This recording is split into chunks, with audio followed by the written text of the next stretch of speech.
Muy buenas noches, mi nombre es Marisol Barbosa, soy estudiante de Derecho.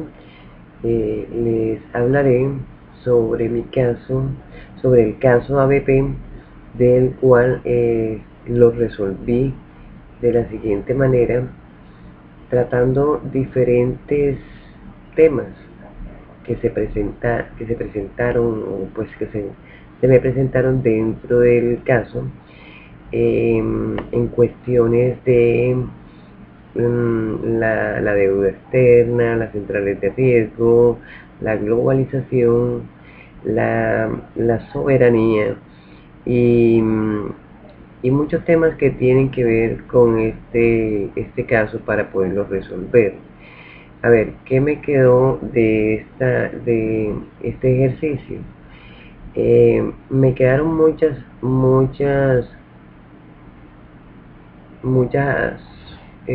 vacíos, me quedaron muy claros en el sentido al estudiar este tema. Vamos a hablar un poco de la crisis de 2008. Esa crisis de 2008, hablando de globalización, es una muestra de esta serie de fenómenos que nos afectan de manera global y que al parecer no se pudo controlar. Esta crisis trajo en sí un problema económico, como tal produce una serie de acontecimientos que parecían ser controlables o que hacían creer que la experiencia de los anteriores crisis, como la de 1929, que para resolverla serían cuestiones de una receta, para poder evitar sus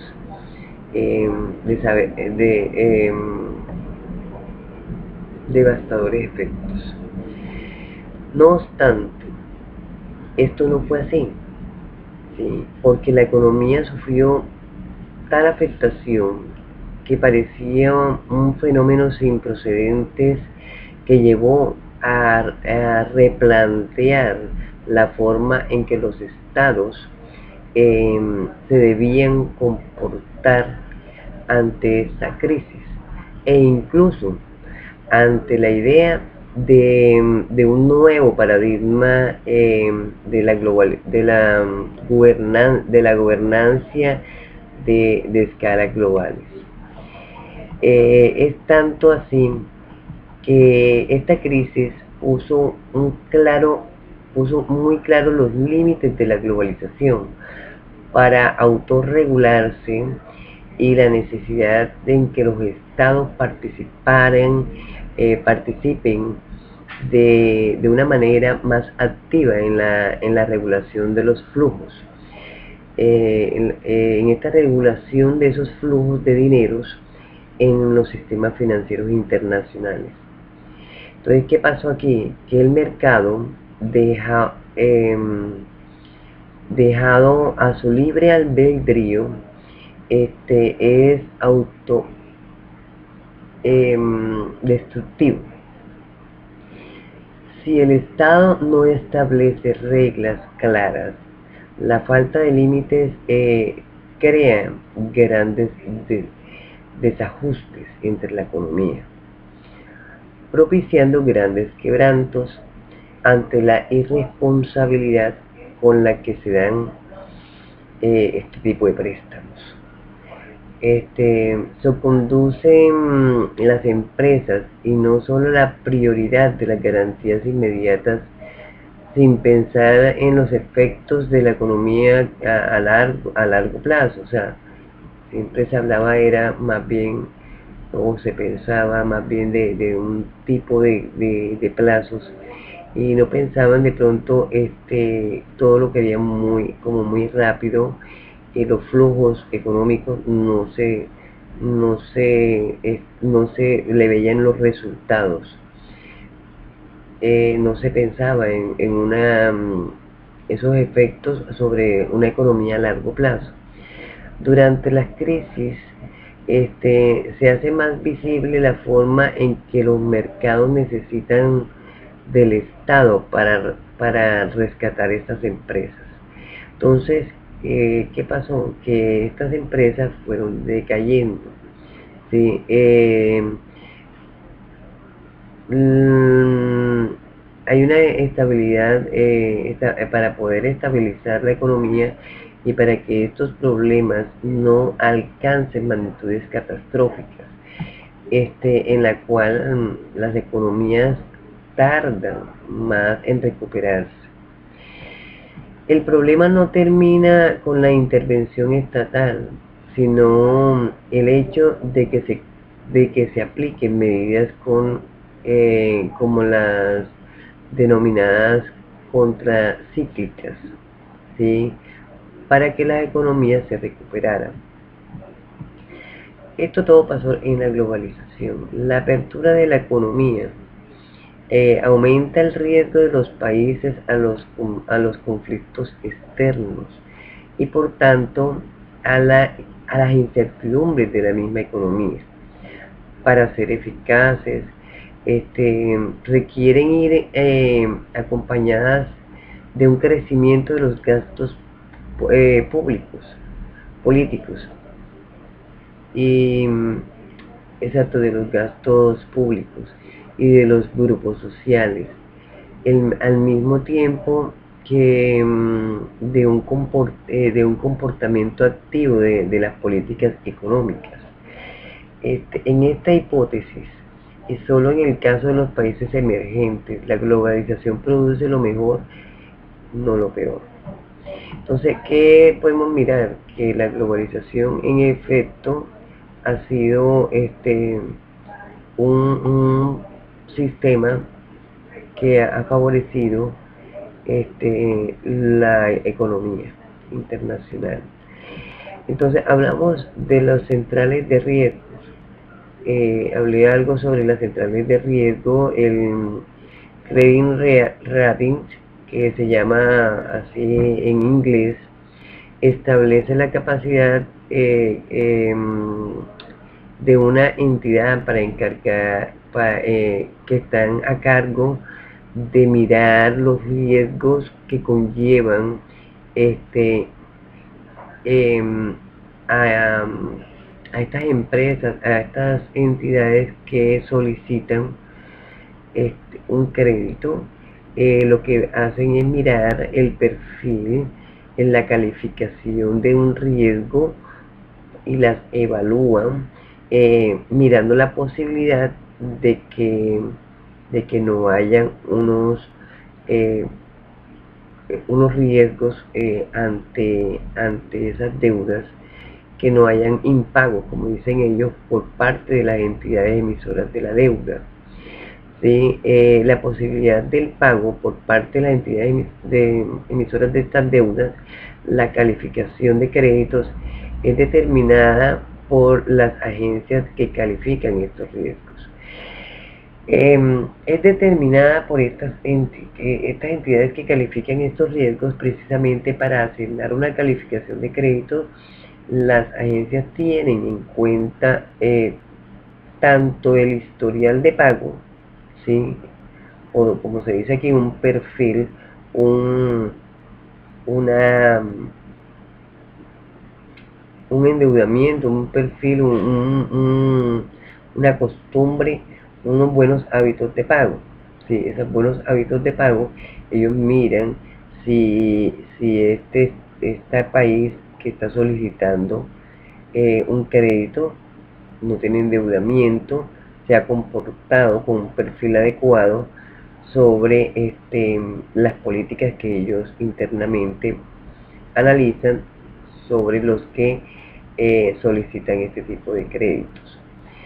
Para asignar una calificación de créditos, estas agencias tienen en cuenta estos historiales, ¿sí? La relación de pagos, como la actual relación de bienes y deudas del emisor, del emisor. La calificación de créditos da a los posibles prestamistas una medida clara y sencilla sobre la emisión de deudas, de modo que pueden cuantificar cuánto deben cargar por el préstamo que hacen, así como las garantías, ¿sí? Adicionales que se deben incluir en el acuerdo a fin de minimizar los riesgos del impago. Entonces, en el caso de los bonos, una calificación de créditos permite del mismo modo a los inversionistas determinar los riesgos del crédito, así como la evaluación de los intereses que ofrecen razonable de acuerdo al riesgo asumido. Entonces, ¿qué pasa? Que el Banco Internacional, que es el que prácticamente les otorga estos créditos a países que tienen problemáticas, que tienen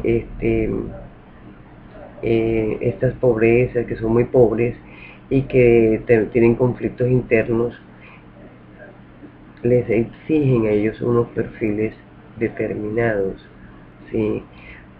Porque de lo contrario la central de riesgo no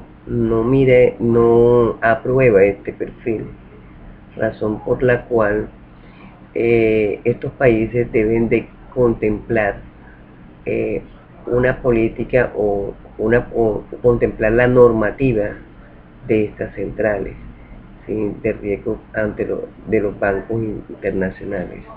Entonces, un país que por endeudamiento no se han aprobado unos créditos, eso es un motivo por el cual no se le otorguen los créditos. Entonces esto debe pasar por un filtro, el cual tiene unas normas que cumplir y que deben de ser trazadas por estos países, ¿sí? Que solicitan estos créditos. Entonces nuestro caso tiene que ver con el conflicto armado que tenemos en nuestro país sobre precisamente la guerra. Estamos buscando la paz, pero para eso hay que mirar muchas cosas, y este es un país que pues tiene guerras internas y que los soportes financieros no los tenemos. Entonces se acuden a unos créditos a los bancos internacionales que están respaldados, ¿sí? Por ser miembros de estas, estamos inscritos a través de estas, de la Unión, pues sí, por la ONU. Entonces estos convenios que se hacen con ellos, tenemos unas prebendas de que nos permiten, nos facilitan este tipo de créditos para financiar a estos países que primero que son pobres, son desarrollados y que deben de tener un respaldo financiero y un perfil adecuado. Entonces el incumplimiento de una de las normas que ellos exigen no nos permiten que nos otorguen estos créditos. Entonces la disciplina tiene mucho que ver, la disciplina de pago, la disciplina interna tiene mucho que ver con la aprobación de estos créditos. Entonces, ¿qué pasa en estos momentos cuando no nos permiten estos créditos? Ellos tienden a ingresar a la normativa interna nuestra, ¿sí? A la Constitución, a nuestra Constitución. Entonces entran a la Constitución nuestra, imponiendo ciertos cambios que deben de haber financieros. ¿Para qué? Para garantizarles a ellos un pago. Entonces, como acaba de pasar en nuestro país, como acaba de analizar la parte financiera de nuestro país, el presidente de la República acaba de hacer una reforma tributaria, precisamente ¿para qué? Para que financien la paz. ¿Para que financien la paz? ¿Quiénes? Ellos, el Banco Internacional, porque ellos solicitaron un crédito, porque ahorita les voy a hablar de los cálculos del gobierno, como los cálculos que indican que la etapa del posconflicto le costaría a Colombia cerca de casi 90 billones de pesos en los próximos 10 años para el desarrollo agropecuario, la jurisdicción agraria, la formalización y riesgos de la propiedad rural, la eficacia tributaria y la gobernabilidad local. Para el senador, como dijo el senador Roy Barreras, este gasto estaría amortizado porque en una Colombia sin violencia se produciría un aumento de los ingresos de cerca de 100 billones de pesos, según los datos citados en el Instituto de Economía y Paz.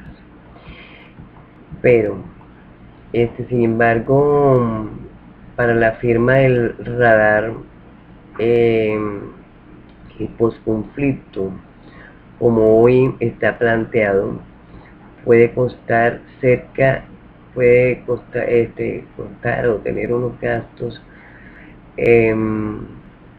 cerca de 480 billones en los próximos 20 años. Considerando los gastos militares de sostenimiento, la reinserción de los combatientes, la reparación de las víctimas y la reparación de las tierras.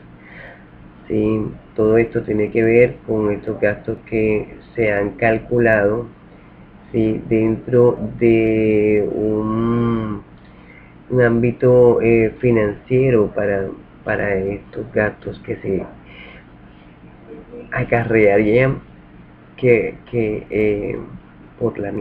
por la paz, buscando una paz en este país. Según Camilo Herrera, el presidente de la Radar, Colombia pasaría de perder 53 billones de pesos, ¿sí?, anuales por el conflicto, a pagar 24 billones de pesos a 20 años para recuperarnos del proceso. Entonces, ahorrando anualmente, si se ahorra anualmente, él dice, el señor Herrera, si se ahorra anualmente cerca de 29 billones en la economía, que se irían a la productividad, empleos y desarrollo.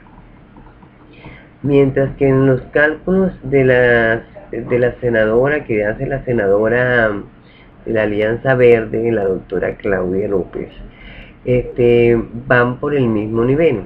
Sí, ella más o menos habla del mismo nivel. El informe presentado registra que estarían cerca de 333.5 billones de pesos durante 15 años,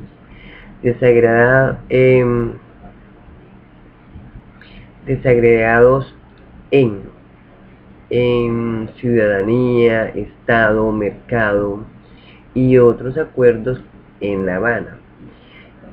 Preparación de las víctimas, paz de víctima y paz y políticas electorales. La senadora propone intervenir que se inviertan el 1.5% del Producto Interno Bruto del país anual durante los últimos 15 años, ya que el dividendo económico que ha implicado el Ministerio de Hacienda, según el doctor Mauricio Cárdenas, que es el ministro de Hacienda, está entre uno u otro punto del PIB.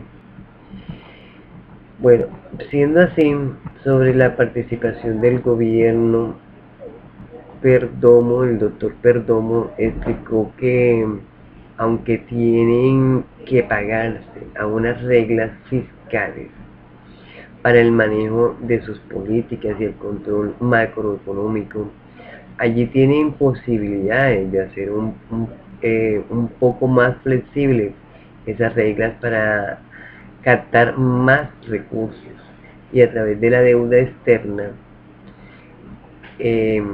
no endeudarse tanto.